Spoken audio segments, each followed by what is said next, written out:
Hi friends, welcome back to ARC Tutorials. This is Angular with Bootstrap full tutorial series, and in today's episode we will learn all about using Bootstrap Navbar. So Navbar is used for mainly navigation purposes in our application. The Bootstrap Navbar allows us to include responsive layouts on smaller resolutions. So I will teach you everything in terms of the explanation and the code in live example in just a bit. But before we proceed, I request you to kindly subscribe to my channel to keep supporting and encouraging me.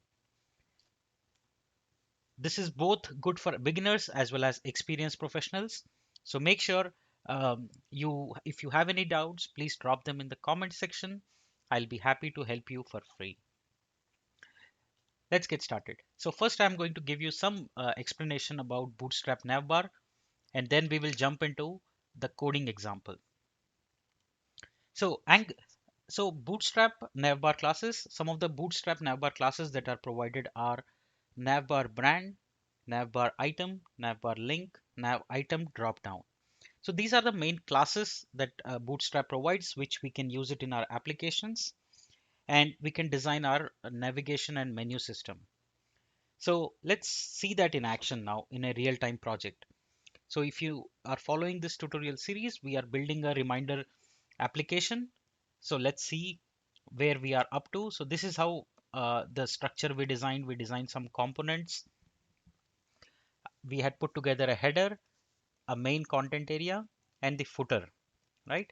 So now let's build on top of it by replacing the header, and let's make it a little bit better by adding our Bootstrap navbar, right? So let's get started.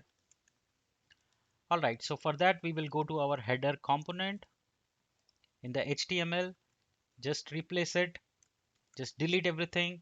And if you want a quick start, just go to Bootstrap, go to components. For now, just take the navbar that is by default and we'll work on it. So let's copy this code here. Let's go here in the header and just paste it there. So now we should be able to see our navbar.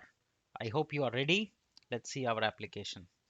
All right, so we see that there is a beautiful navbar that comes by default, right? Now let's make it better now. It's good, but it is not doing still what it is supposed to do. So we will do some shuffling around. So first thing, we'll add some CSS to it for navbar light class. Let's delete this here and let's add some style sheet, and I've put navbar light background color, right? So let's see the output now. So now this is this color that I've added, and and the main content is here, but we need some padding from top. So we are going to content component, and we are going to add some padding to the container, and to the container we will say padding from top should be 2 pixels, right? And this should go to the row and not to the,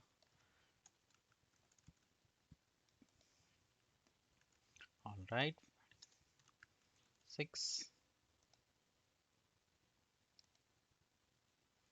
Okay, and we made some changes here earlier, so I'm putting it back.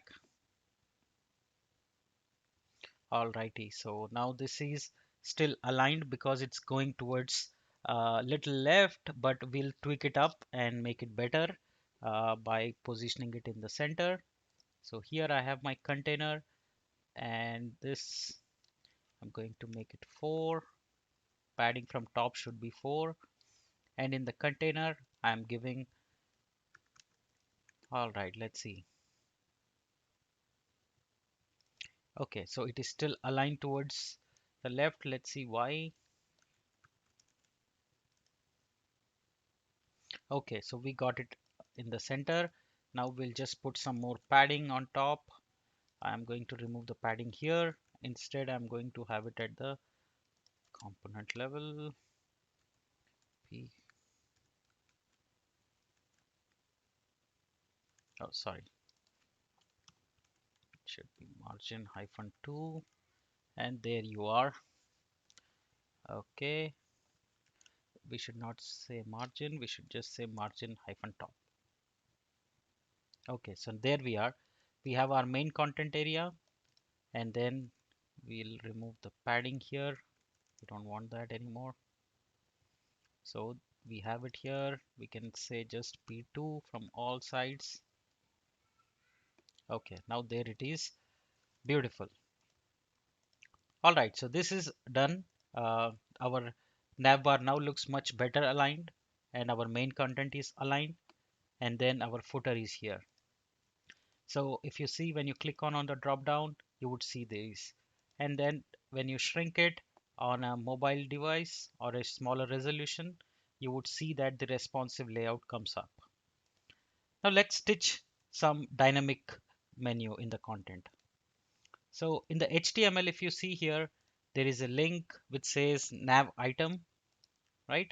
For now, I'm going to delete the drop downs and keep it simple for you to follow me, right? So if you see here, this li and ul is a list, right? So we are going to make them dynamic in our next episode.